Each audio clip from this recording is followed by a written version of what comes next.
Shalom, Koholo, Yahweh Shem Yahshua, Bahashim Kakadashba.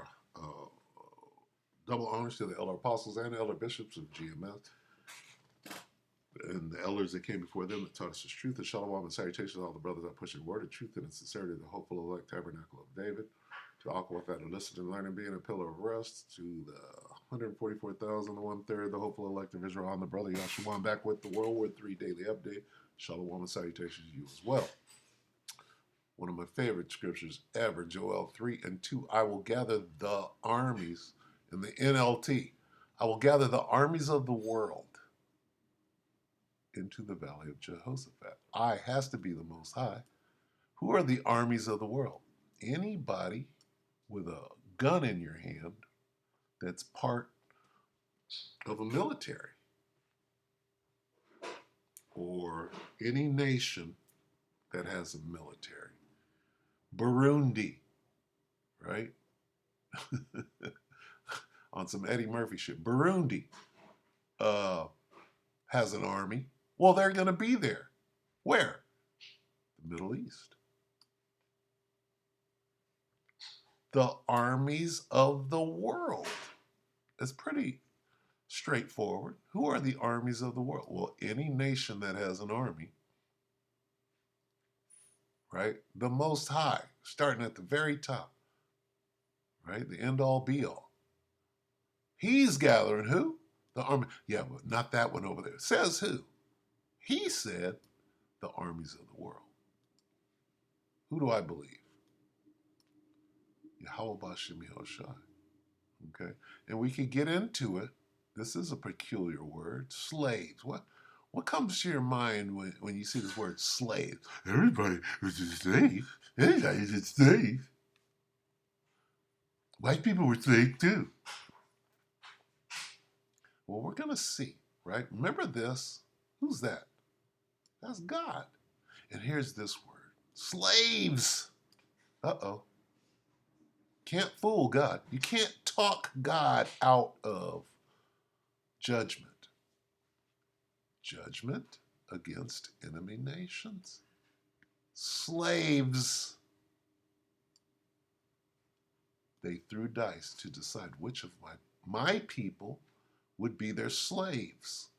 Your people, the people of God, were made slaves?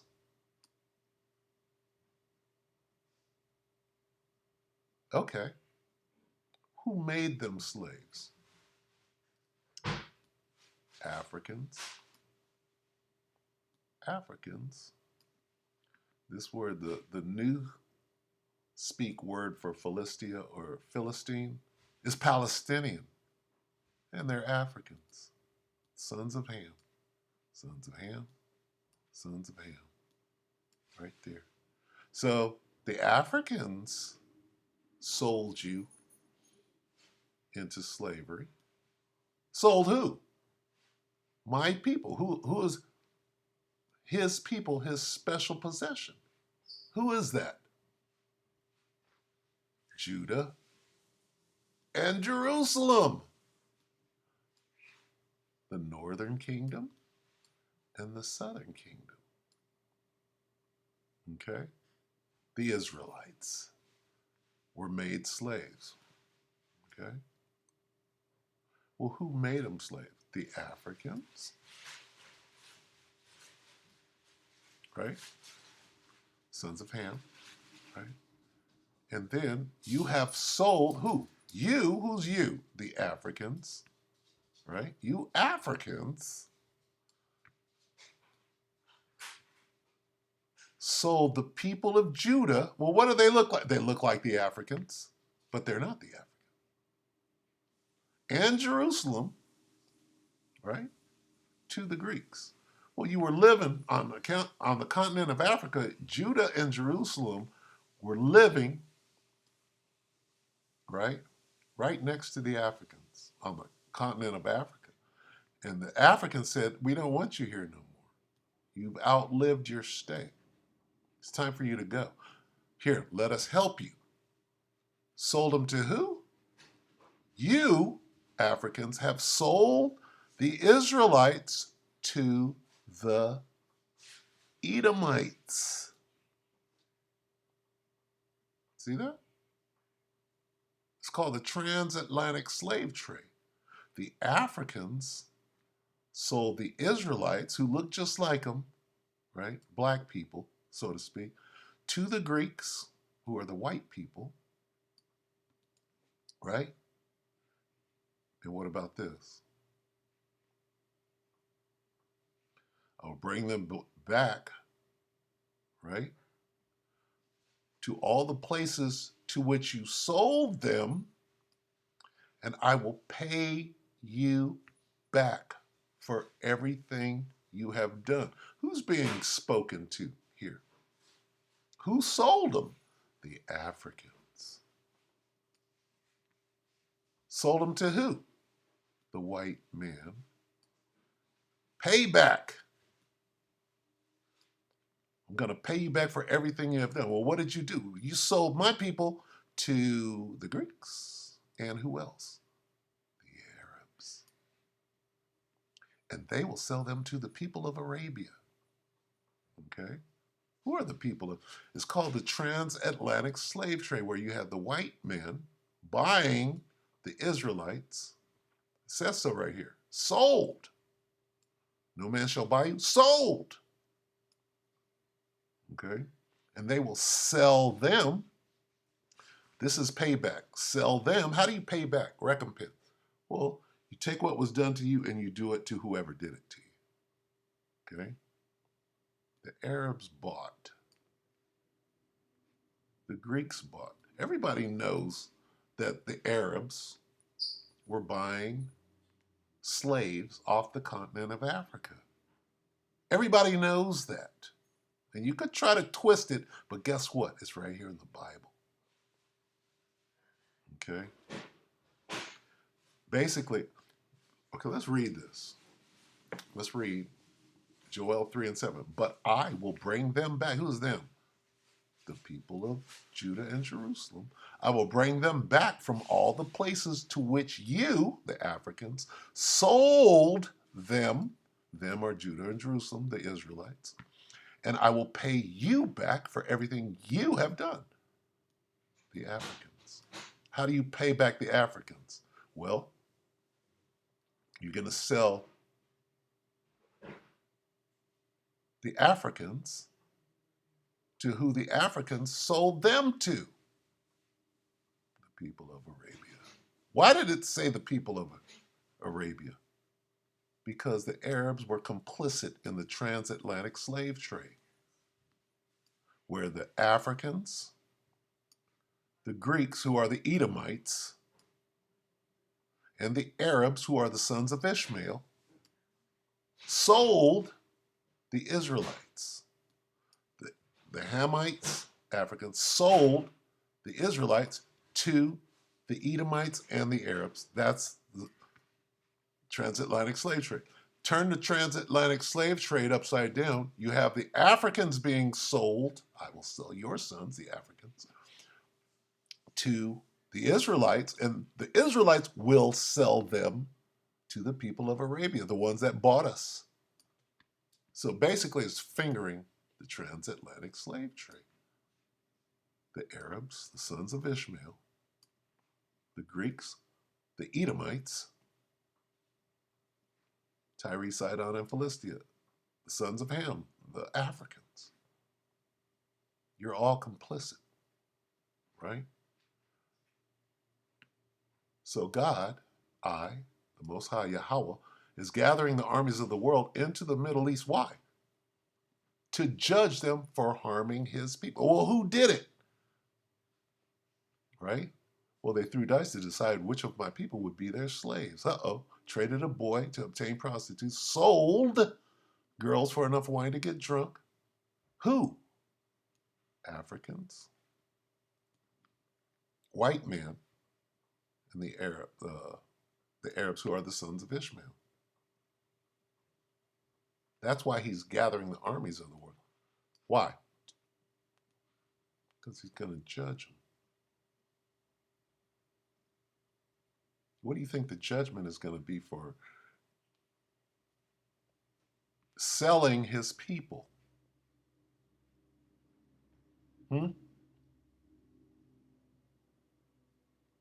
This is why World War III is coming. Because God is going to judge. What do you think he's going to do? Well, let's see. Let's see the judgment. Okay, here we are in the Valley of Jehoshaphat, right?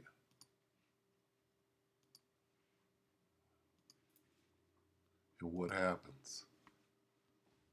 It's called war, World War III. That's why he's gathering them in the Valley of Jehoshaphat. He's going to lay them all down at the same time. Oh. And here it is.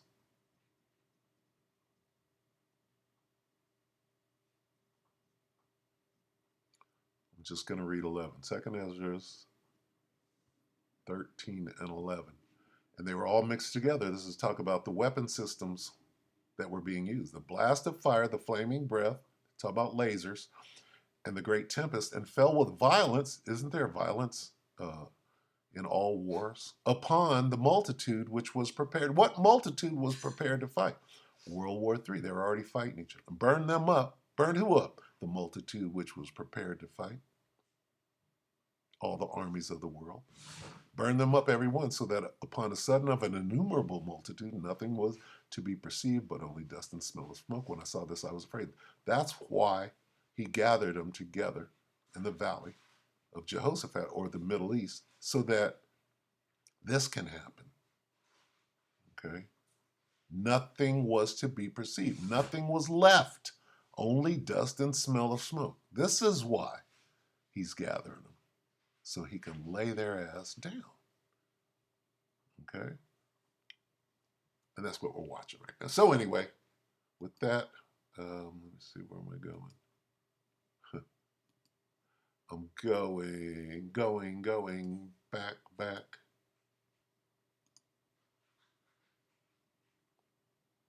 I wanted to jump into this. If you've ever voted for my father, commercial. Let's watch a little of this. It was live when I started this, but. So this is Phil Giraldi. How dangerous is Israel to the U.S.? Judge Napolitano judging freedom 35 minutes ago. And take it away. We'll just watch a little for a quick update.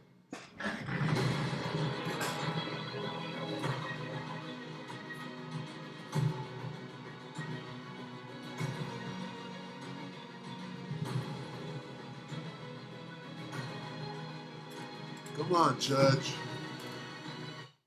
Financial future right now to selling shit. Because throughout times of economic uncertainty, move so cool on Eastern Europe and Russia. She security specialist. Been in the past 10 or 15 years. Policy from a 20 or go to LearJudgeSnap.com and tell them your friend the judge sent you. Bear with me, please. Phil Giraldi, welcome back to the show, my dear friend.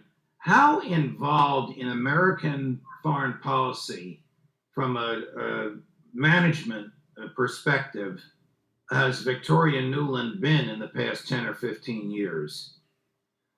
Well, she goes back actually farther than that. She was a Strobe Talbot protege.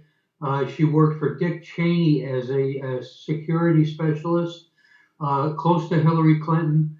She's been around for quite a while. So she's been at the center of a lot of policies that impact particularly on Eastern Europe and Russia. She stepped down a day or two ago, so that's something that should be noted. To give her her due, she is a pretty much a fluent Russian speaker. I've met her a couple times, and she talks about her experiences working on a fishing boat, I believe, in the Russian fishing fleet at one point. And whether that's true or not, I don't know. But was she undercover? Was she in the intelligence community? No, this was part of her education. Oh. And so anyway, she's, of course, a leading neocon. Her husband, Robert Kagan, is a leading neocon. They've always been hardliners. I believe she's been very much involved in a lot of the things that have developed One of the things I discovered in doing a little research before writing a recent article. Did you catch that her Victoria Nuland's husband, his last name is Kagan, as in Kagan Bullen, as in that whole region, the Khazarian Empire. Okay? I wonder how far back that goes and what her interests are, right? How she's connected to this whole debacle. Anyway, carry on. Is that she was very much involved with Russiagate against Donald Trump, and also some of the other activities that went on with the Steele dossier, if you remember that. She was involved with all that stuff, and I have a strong suspicion she was thinking ahead that we might well have Donald Trump as the next president, and she didn't want to be in a vulnerable position. Well, she actually testified against him, right? In the first impeachment. Second one was about January 6th, ostensibly. The first one was about the phone call that he had with Vladimir Zelensky. Do these neocons, by and large, care about public opinion, or are they just focused on starting a war or destroying Russia? Well, they're focused on destroying Russia by starting a war, and one might extend that metaphor to China also, which they've been talking about a lot more lately.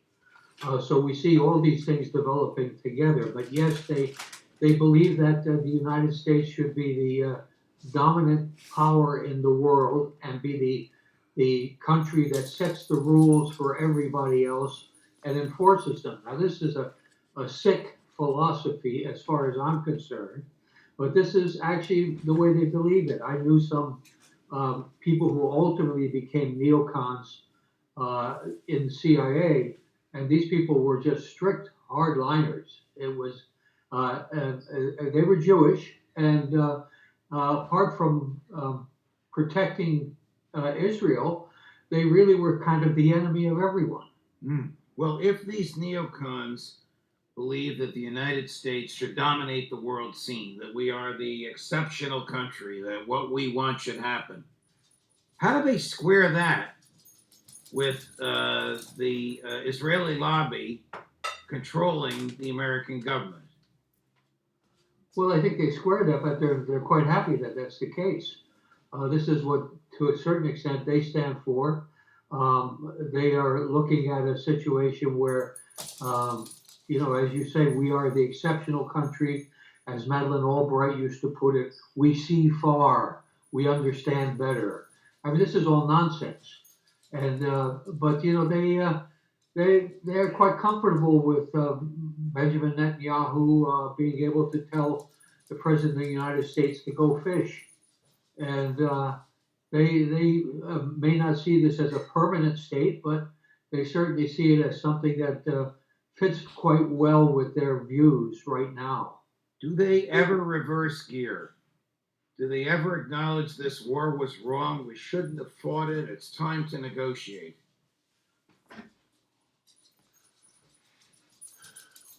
Hardly ever. There are individual neocons who have regretted the way the war against Iraq turned out, have regretted what. Freezing up. Now we're losing you, Phil. Are you still there?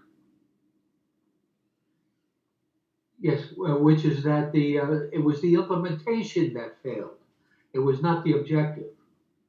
So that allows them to push the blame onto somebody else. But before we get on to the status of things in Ukraine and the status of things in Gaza, what is your view on whether she jumped or she was pushed? Well, I have gone through all the different views on this subject, and they kind of line up 50-50 one way or the other. I believe that she was fired. And I think I'm not unique in that view, but I think I'm unique in the way I explained it. I explained it by virtue of what we were just talking about, that she made a major enemy in Donald Trump. And this has been an issue that's been going around. And I think that probably President Biden was a little bit afraid of having all this kind of stuff come out during the campaign. Plus, and this is, I think, the important aspect, I think Biden is getting very nervous about the election itself.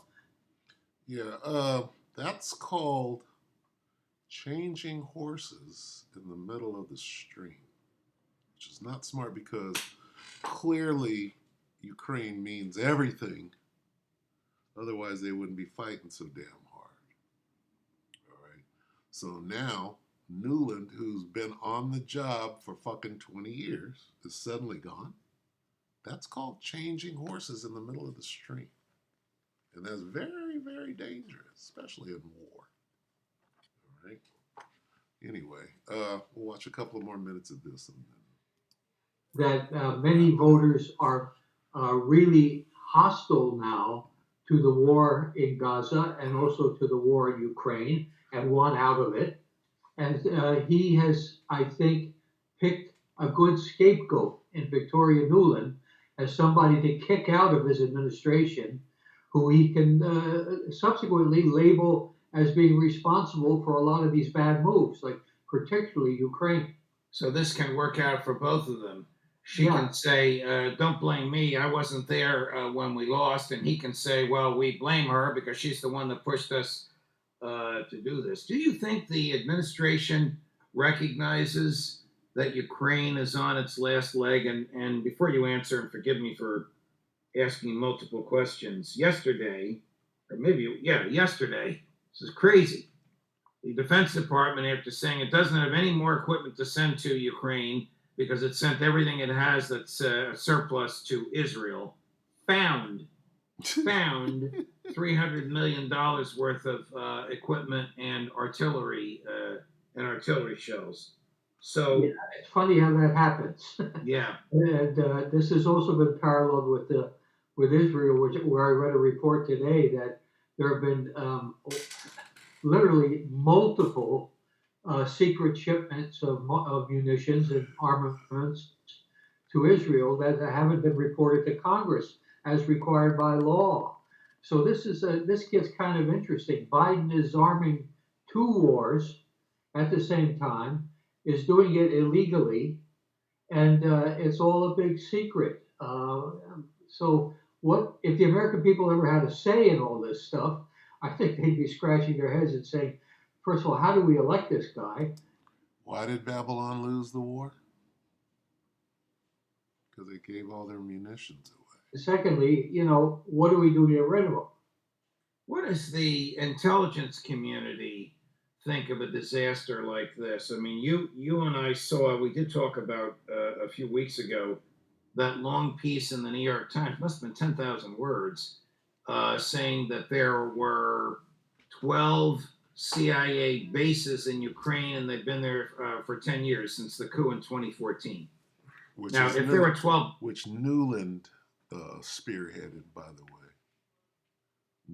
Kagan, her name is Victoria Kagan. Can't have that out there, right? Is there the Russians? No, they didn't. The Russians, I would assume, are listening to everything that's happening there, and the CIA knows that the Russians are listening. So I don't know what the value of the bases are. The value is, unless they want to feed false information to the Russians, but they'll know if it's false. So I'm talking myself into a tongue twister here. What is the involvement of CIA at this point in a war that, by all objective standards, Russia will soon win? Woo! Well, this is acting under orders from the higher ups in our government. Essentially, this agenda against Russia has been around for a long time. If we go back to Victoria Nuland, obviously it started well before the coup that we arranged that overthrew the democratically elected government. 20 years. If the coup, first of all, if the coup was in 2014, that's 20 years right there. I was giving her about 4 or 5 years. But of Ukraine in 2014. This preceded that by about 4 or 5 years, where we were pumping money, and National Endowment for Democracy was up to its eyeballs, and its State Department was up to its eyeballs. And let me kind of define a little bit what a CIA base consists of. It could be one person. I have been in one-person CIA bases as the only person. And it's very often tied in with some kind of surveillance program that's being run. And skullduggery. Okay, so just a little background information on what, how we got ourselves into this position, right? Okay, so what did he say? What is he saying? Well, we're spreading ourselves thin. What happened in ancient Rome? What happened, right? Rome is fallen. Rome is.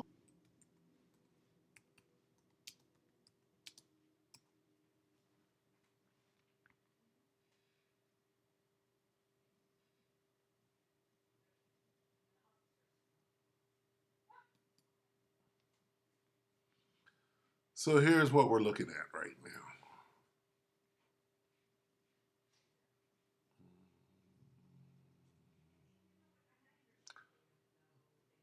Let's read the ESV. Revelation 18:2. And he cried out with a mighty voice, fallen, fallen is Babylon the Great.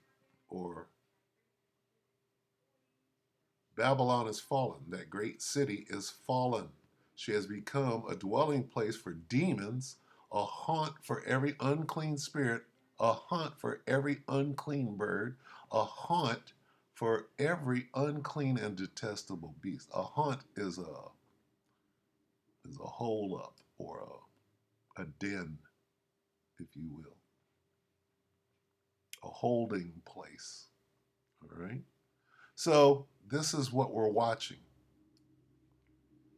Babylon the Great is fallen, is fallen. This is what we're watching. Okay. We're watching the ingredients for Babylon to fall. This guy is saying, oh, 300 billion? What did they say? 300 billion in shells and in armory? You're giving away the shit you need to fight the Russians. Right? Yeah, you're over there fighting them right now in Ukraine, saying that you're giving money and weapons to Ukraine. No, that's you over there getting your ass kicked. No, that's you over there getting your ass kicked. Even in Israel, okay? Didn't some, what were they called? It wasn't CIA. It was,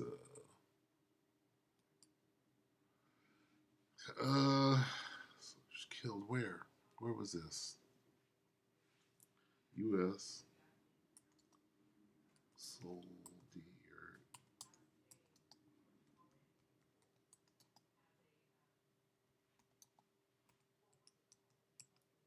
See what comes up right here. This happened the other day. That's a month, 11 days. Not that. 1 month, 4 months, 5 days. Nope. 2 weeks. Nope. 3 hours. Nope.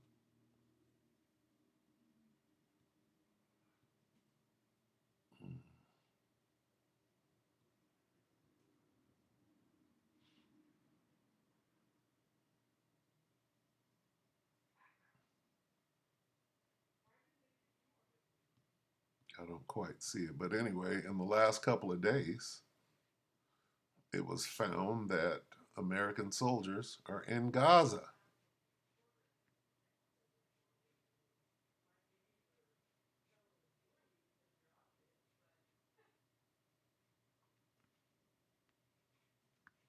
Yep, yep.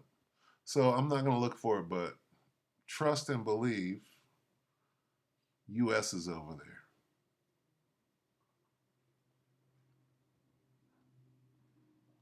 They're over there fighting. See, what you're not being told is that World War III has already started.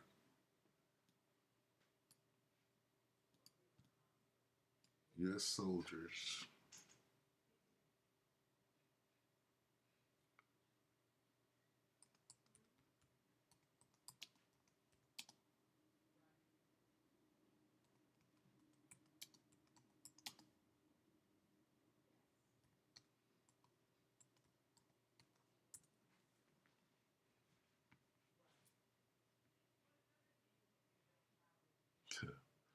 U.S. military ship heading to college to build port. Yeah, right. You ready to harvest some oil.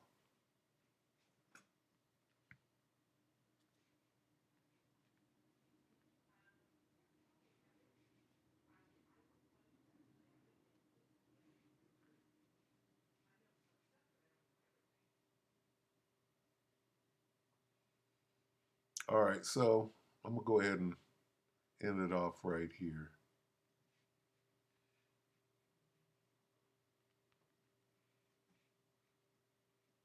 "14 hours ago.